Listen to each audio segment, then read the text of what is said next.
1 minute. That's all it took to send shockwaves through Buckingham Palace and beyond.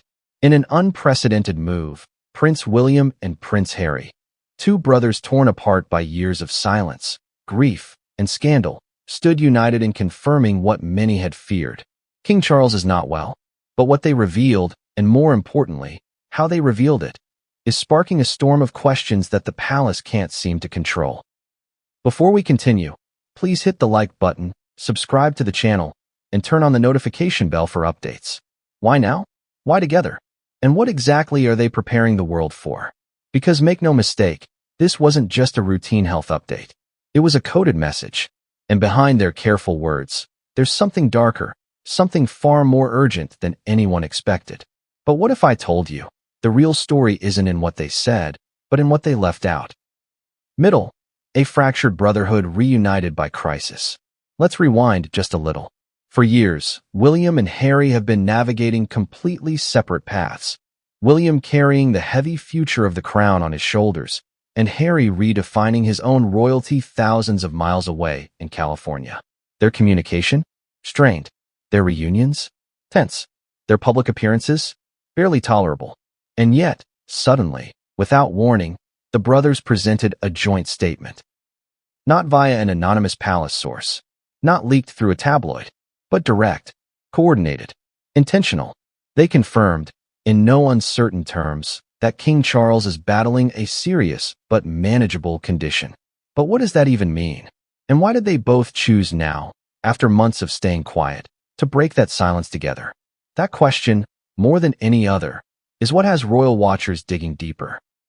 Because behind the scenes, multiple sources say this wasn't supposed to happen yet. Not this week. Not even this month. So what changed? Emotional beat. This isn't just royal drama. It's human. Let's step away from the tabloid noise for a second and just ask something real. What happens when a son realizes his father might not have much time left? And what happens when two sons, estranged, wounded, but still bound by blood, are forced to face that reality together? You could feel it in their delivery. You could see it in their eyes. Even without the full truth being spoken aloud, the weight was there. Heavy, raw, real.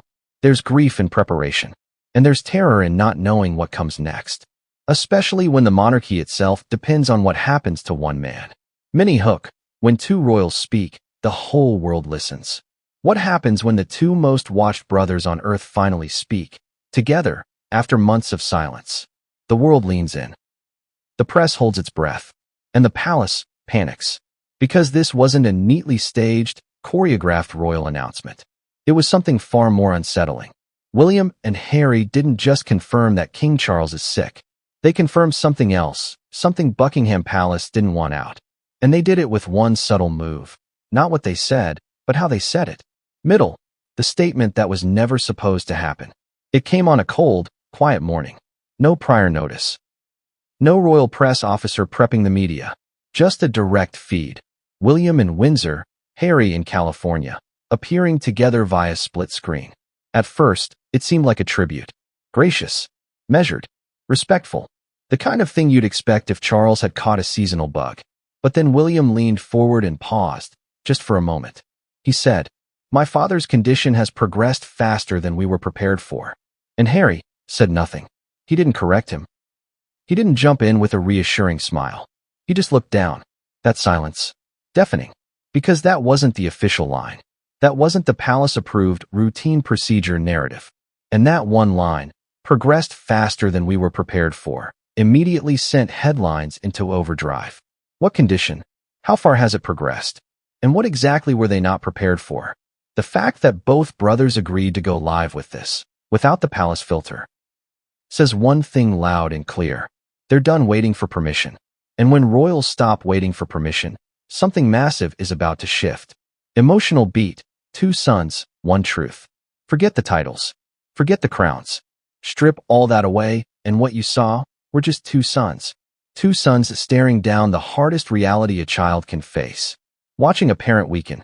Watching time run out. Even Harry, the one who walked away, couldn't hide it. You could see the tension in his jaw. The flicker of emotion behind his eyes. And William, for once, didn't try to hold the weight alone. There was unity in their grief. even if only for a moment. But sometimes that moment is all it takes. Cliffhanger ending. The phrase that wasn't cleared by the palace. Behind closed doors, that line from William progressed faster than we were prepared for, reportedly wasn't in the original draft. Palace aides were blindsided. So how did it make it into the final version? And who approved it? Because if William went off script and Harry didn't stop him, then it's time to ask, what are they preparing us for? Because the next words spoken by William alone could signal more than just concern. They could be the start of a silent countdown.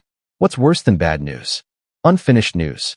Because when Prince William and Prince Harry broke their silence, they didn't just confirm something serious. They confirmed just enough to raise alarm, but not enough to calm it.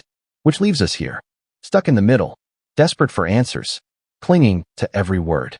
And most importantly, every missing word. So what did they actually say? And what did they strategically avoid? Let's break it down. Middle, a closer look at the words they chose and the ones they didn't. The official phrase used was, His Majesty the King is being monitored for a condition that has recently developed at a pace that took us by surprise. Not cancer. Not neurological. Not degenerative. Just a condition. And that's where the palace games begin. Because royal protocol is like a tightly choreographed dance. No word is ever random. And yet, condition is the vaguest word they could have used. It says everything and nothing at once. Ask yourself, why would William, who is known for choosing his words with military precision, use something so deliberately vague? And why didn't Harry, known for his raw honesty since his Oprah days, clarify a single thing? If this truly were just a manageable issue, why not say so? Why not call it by name? Now here's where it gets more complicated. Multiple sources close to the palace have noted that the statement omitted something that's normally always included during royal health updates. The king continues with his full royal duties. That line, gone. And that's not a clerical oversight. That's a flag. A warning. Because when they stop assuring the public that the monarch is continuing with duties, it usually means one thing: the monarch can't. Emotional beat, the tension between comfort and panic. You could feel the brothers struggling with that line. They wanted to comfort. They wanted to reassure. But not lie. It's a near impossible tightrope. Say too much, and you spark panic. Say too little, and rumors run wild. And let's be honest, it's already happening. Social media is flooded. Theories range from secret surgeries to worse. And Buckingham Palace has gone silent again. So who do you believe? Two estranged brothers trying to honor their father, or the invisible spin machine behind the throne?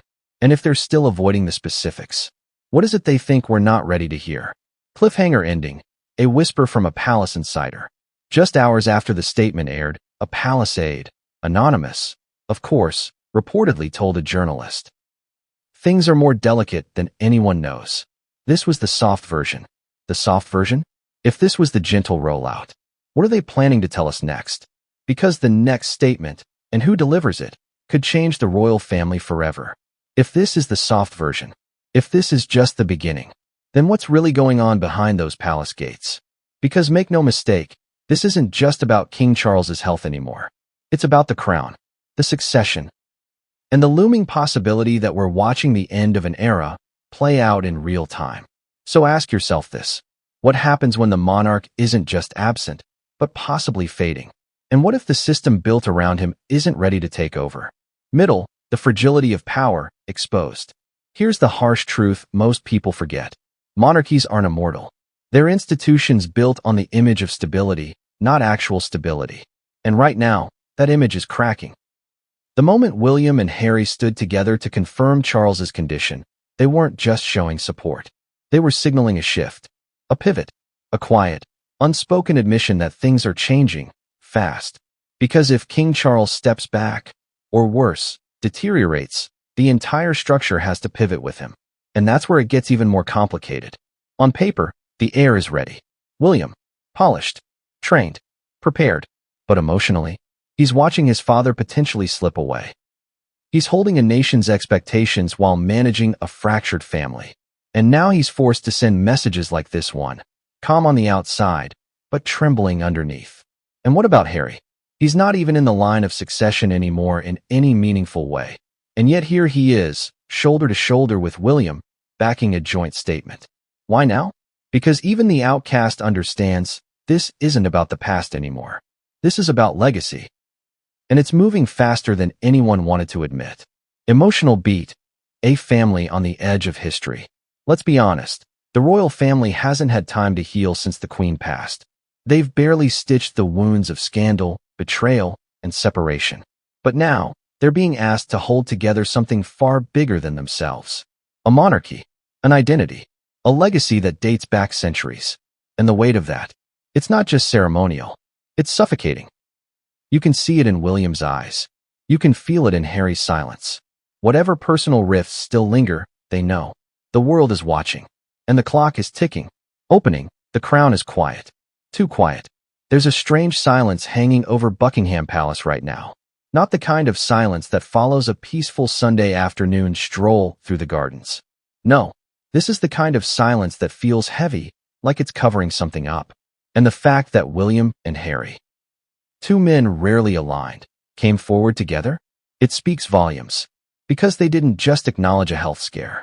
They ushered in a sense of finality, a shift, a passing of something, even if the public hasn't been told yet. And now we're all asking the same question. Is this the beginning of the end for King Charles? Or worse, has that beginning already passed? Middle.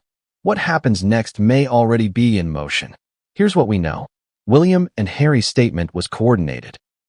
It bypassed the palace's usual machinery, and it dropped without the usual reassurances. No, he's resting comfortably. No business as usual. No full royal duties. All the hallmarks of a monarchy trying to maintain control, absent. And then there's the body language. William looked older, not tired, burdened, like a man preparing for something he never wanted to arrive so soon. Harry? Quiet, measured, grim. This wasn't a PR stunt. This wasn't an olive branch reunion. This was two sons caught in a moment of inevitability. And now, the planning begins. Insiders whisper of shadows moving behind the scenes, of contingency protocols being revisited, of senior royals being read in on what happens next. But no official word has come. And maybe that's because when the news does drop, it won't be something you ease into. It'll come all at once. And nothing will be the same. Reflection, this wasn't just a statement. It was a signal. For all the pomp and pageantry, the royal family is still just that, a family. And today, that family is bracing for the unimaginable. Not just a personal loss, but a seismic shift in history. Because when a king falls ill, the nation feels it. When a father falls ill, the sons feel it deeper. And in this rare moment, William and Harry are not just princes. They're sons. They're witnesses. They're the bridge between the man who is king and what comes after. And the moment they spoke, the world changed, even if only a little. Closing hook and call to action. So what happens now? Will the palace finally break its silence and reveal the full truth? Will William step into the role he's been trained for his entire life? Not someday, but now? And is Harry's sudden reappearance a clue that even he knows what's coming? One thing is certain. This isn't over. The next statement may not be a health update. It might be an announcement with historic consequences. Subscribe.